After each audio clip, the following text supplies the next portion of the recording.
Today's scripture lesson is from the Old Testament, Ecclesiastes 3, verses 1 through 11. This is a translation called The Message by Eugene Peterson, who was a Presbyterian minister who sadly recently passed away. There's an opportune time to do things, a right time for everything on earth. A right time for birth and another for death, a right time to plant and another to reap, a right time to kill and another to heal, a right time to destroy and another to construct, a right time to cry and another to laugh, a right time to lament and another to cheer, a right time to make love and another to abstain, a right time to embrace and another to part, a right time to search and another to count your losses, a right time to hold on and another to let go, a right time to rip out and another to mend, a right time to shut up and another to speak up, a right time to love and another to hate, a right time to wage war and another to make peace. But in the end, does it really make a difference what anyone does? I've had a good look at what God has given us to do, busy work mostly. True, God made everything beautiful in itself and in time, but he's left us in the dark, so we can never know what God is up to, whether he's coming or going. Here ends the reading from the Bible, the book of Ecclesiastes. Amen.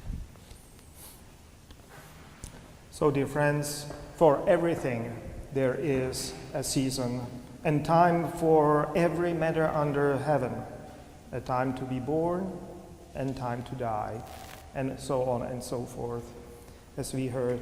It's a famous poem from the book of Ecclesiastes, or in Hebrew known as Kohelet. It means the same, preacher. And it has actually an ancient roots. It has an ancient antecedent, century older than what we have in book of Ecclesiastes. Number of centuries older, from Babylonian wisdom literature. And Chris Johns was so kind to direct and perform with me a dramatized reading of this ancient passage.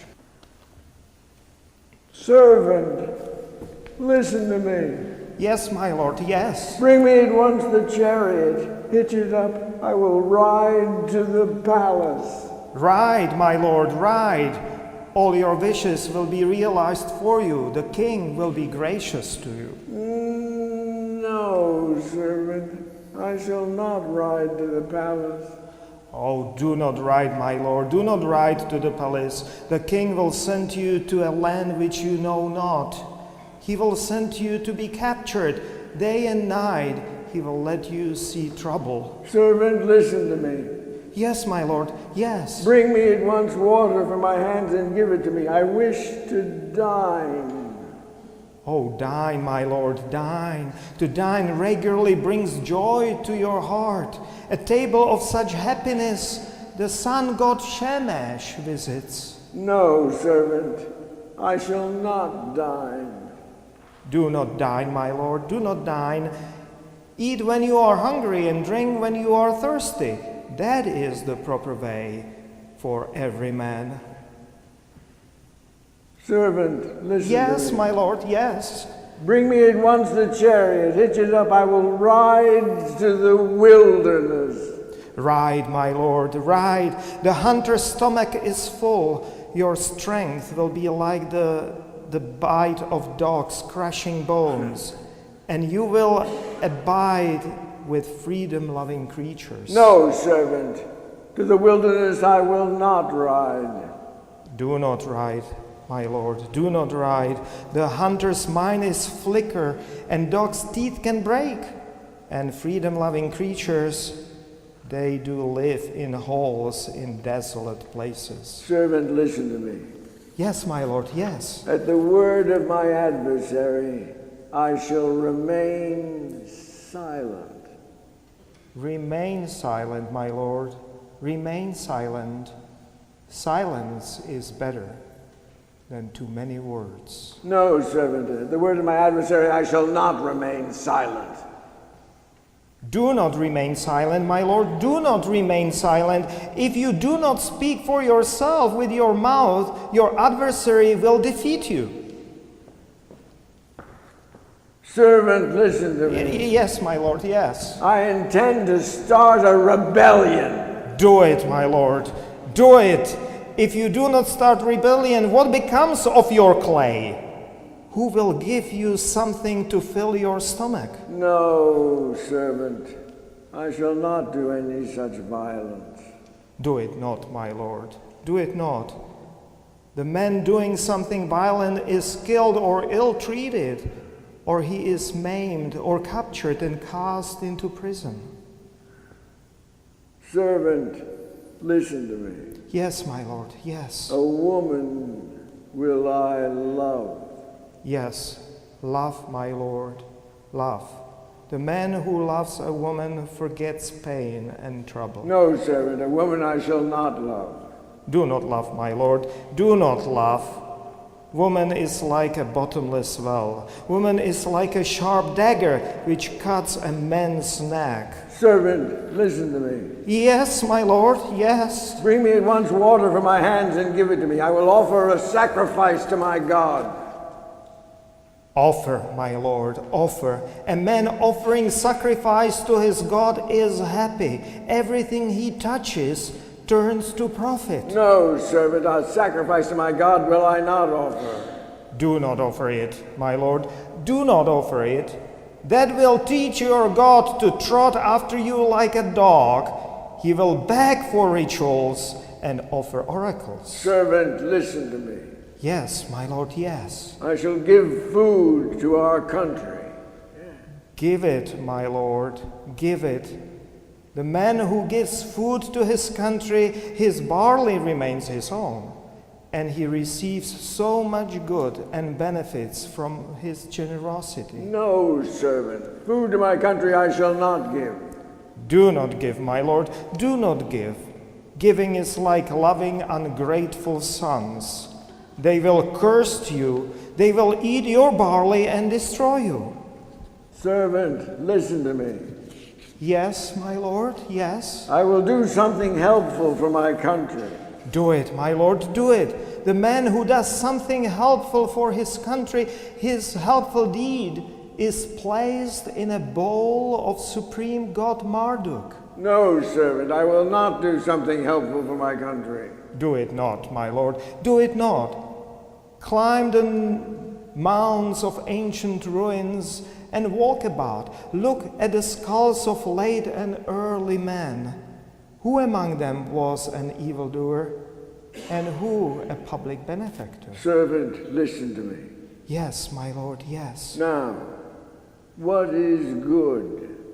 To have my neck and yours broken, or to be thrown into the river? Is that good? Who is so tall as to ascend heaven?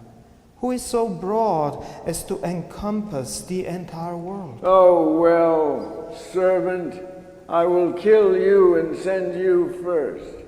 Yes, but my Lord would certainly not survive me by more than 3 days.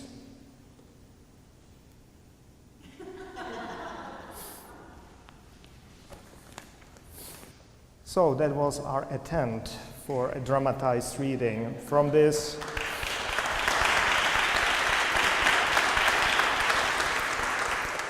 almost 3,000 years old piece of literature, a wisdom literature. Yes. Question. Yes. What is it about? No one really knows. But isn't it interesting? There are a number of theories. So I say no one really knows for certain. There is very often it is associated with that poem from Ecclesiastes, that statement of absurdity of living. There is a time for this and time for that, or you can do this and you can do that, and you never know what is really right. That kind of existential futility, absurdity. It seems like an existential piece. Yeah, it is. But at the same time, if you notice, people were laughing what we were reading here and there. Because that's another interpretation, kind of diametrical from that previous one, which says that it is an satire. Social and religious satire. When you think about it, it is present there. When they are saying that, don't offer, gods will notice and will come after you. With those offerings to gods, for instance. So, and at the end, isn't it kind of very biting satire that the cheeky servant says to a lord, but you would not survive without me for 3 days. That's there. But I think, Chris, that we can here kind of build those two different understandings together. That's kind of like a third interpretation to which I subscribe. And I'll then try to bring also kind of contemporary examples for it. But there are no definite right or wrong answers. Sort of like there are weapons of mass destruction. Yeah. There are no definite right or wrong answers. Those people who try to present them, be careful around them. And also it says that traditional authorities of absolute ethics or authority as the Lord can be questioned simply by design of this poetry. They are questioned. And finally, it leads us. It is not directly expressed in both poems and this writing, but it leads us into what is normally called contextual ethics. Contextual ethics, it means that ethics are moral decisions or decisions in our lives are always contextual. It depends what is right now happening around us. So it can be right answer to the Lord that he should start rebellion, and it might be right answer not to start the rebellion. There is a right time for war, and there is a right time for peace. Those are two different alternatives in those two different writings. But I have now few examples from our recent life, political life. You can take withdrawal of our military from Syria. And I was approached by someone and saying, aren't you happy? You and your church are constantly, for asking for very same thing. And I said, it very much depends on the context, how it is done. Whether our withdrawal would put our allies into danger. I am for our military staying home, but it depends how we do that. If it means that we are doing it without our friends and allies even knowing about it, that's a dangerous thing. This is contextual. Or sudden release of 1,600 migrants in El Paso. That was last week. I think last weekend. Authorities released 1,600, they call them illegal, I would say undocumented, or those who cross the borders not right way, or whichever way you want to describe it. And they simply dumped them on the street. The local charities scrambled. They needed to provide shelter, they needed to provide food, they needed to provide everything for them suddenly. Just imagine what we would do, even in a much larger place. It'll be a scramble. So again, we are for not jailing, not detaining these migrants, asylum seekers. Yes, we are for it, but it very much depends how it is done. That's that contextual ethics.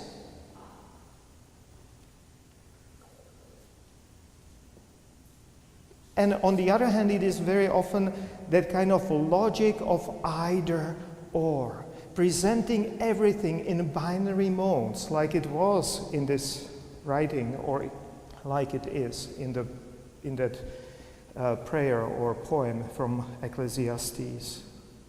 As choices between two extremes. It is either this, or it is over here that, and nothing in between. Not only there is a spectrum in between two options, two decisions, very often. God created a world in the full spectrum of colors. So it is not only from white to black, but you have all different shades of green and blue and yellow and all those other colors in between. And that is important to remember for our contextual decision making. We need to pay attention to this whole spectrum of options. For our decision making, don't accept easily either or answers. Think about thinking outside of the box. And for instance, when you come on your journey to an T intersection, it looks like you have just two options, going left or going right. Am I right? Now, that's my challenge. And what about turning around and going back? Isn't that option as well? That's one. And you can think of others. For instance, if you are driving and you come to the intersection and you are presented with going right or left, it's of course metaphor, I'm using it metaphorically. You can get off the car and just hike whichever direction you want, if there is a path, or across the field. You have all the options, and we are left out of digging down or flying up. So rejoice in contextual ethics. Rejoice of thinking out of box. Don't allow those higher ups presenting for you either or solutions. And that is, which started back then in Babylonia 3,000 years ago, which was presented and preserved in Christian writing as our holy script 2,000 years ago or slightly more. It's just amazing that it is there. It came from the time of turbulence in both cultures, in Babylonia and then in Jewish setting in Palestine, being confronted with Hellenistic culture. In the turbulent times, they discovered this deep depth. And I would say it is a teaching coming from Holy Spirit, leading us to recognize all different options. God created world of all different shades, not only of gray, but all colors. So rejoice in contextual and full rainbow ethics. And now David Kelso will now sing for us a song from Pete Seeger, composed with a Jewish understanding of Ecclesiastes.